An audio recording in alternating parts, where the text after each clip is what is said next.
ಇನ್ನು ಕೊಡಗು ಜಿಲ್ಲೆಯಲ್ಲಿ ಮಳೆ ಅವಾಂತರ ಹೆಚ್ಚಾಗ್ತಾ ಇದೆ. ಬಿಟ್ಟು ಬಿಡದೆ ಸುರಿತಾ ಇರೋ ಬಿರುಗಾಳಿ ಸಹಿತ ಭಾರಿ ಮಳೆ. ಜಿಲ್ಲೆಯ ಎಲ್ಲಾ ಕಾಲೇಜುಗಳಿಗೆ 2 ದಿನ ರಜೆಯನ್ನ ಘೋಷಣೆ ಮಾಡಲಾಗಿದೆ. ಶಾಲಾ ಕಾಲೇಜುಗಳಿಗೆ ರಜೆ ಘೋಷಣೆ ಮಾಡಲಾಗಿದೆ ಅಂತ ಅಂದ್ರೆ ಜಸ್ಟ್ ಇಮ್ಯಾಜಿನ್ ಎಷ್ಟರ ಮಟ್ಟಿಗೆ ಮಳೆ ಬೀಳ್ತಾ ಇದೆ ಅಂತ ಹೇಳಿ. ಬಿಟ್ಟು ಬಿಡದೆ ವರುಣ ಅಬ್ಬರಿಸ್ತಾ ಇದ್ದಾನೆ.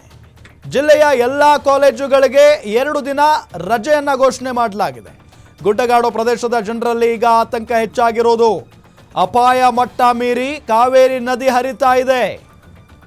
ತಲಕಾವೇರಿ ಭಾಗಮಂಡಲದಲ್ಲಿ ಭಾರೀ ಗಾಳಿ ಮಳೆ ಆಗ್ತಾ ಇದೆ. ವಿರಾಜಪೇಟೆಯಲ್ಲಿ ಕಾಳಜಿ ಕೇಂದ್ರವನ್ನ ಜಿಲ್ಲಾಡಳಿತ ತೆರೆದಾಗಿದೆ. ಒಳ್ಳೆಯದಿದು, ಒಳ್ಳೆ ನಿರ್ಧಾರ. ಜಿಲ್ಲೆಯ ಎಲ್ಲ ಕಾಲೇಜುಗಳಿಗೆ ಈಗ ರಜೆ ಘೋಷಣೆ ಮಾಡಲಾಗಿದೆ.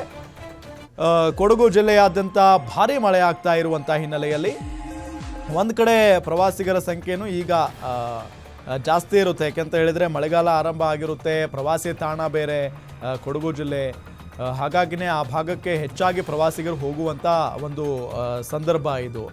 ಮಳೆಗಾಲ ಆರಂಭ ಆಯಿತು ಅಂತ ಅಂದರೆ ಒಂದು ಭಯ ಅಂತೂ ಇದ್ದೇ ಇರುತ್ತೆ ಪ್ರವಾಸಿಗರಿಗೆ. ಯಾಕೆ ಅಂತ ಹೇಳಿದರೆ ಅಲ್ಲಿ ಕಾವೇರಿ ನದಿ ಬೇರೆ ಇದೆ. ಕಾವೇರಿ ನದಿ ನೀರೇನಾದರೂ ಅಂದರೆ ನದಿ ಏನಾದರೂ ತುಂಬಿಬಿಟ್ರೆ ಒಂದಿಷ್ಟು ಅವಘಡಗಳು ಅವಾಂತರಗಳು ಸೃಷ್ಟಿ ಆಗ್ತವೆ. ಹಾಗಾಗಿನೇ ಗುಡ್ಡಗಾಡು ಪ್ರದೇಶದ ಜನರಲ್ಲಿ ಈಗ ಆತಂಕ ಕೂಡ ಮನೆ ಮಾಡಿದೆ ಮತ್ತು ಒಂದಿಷ್ಟು ಪ್ರವಾಸಿಗರು ಕೂಡ ಅಲ್ಲಿದ್ದಾರೆ ಈಗ.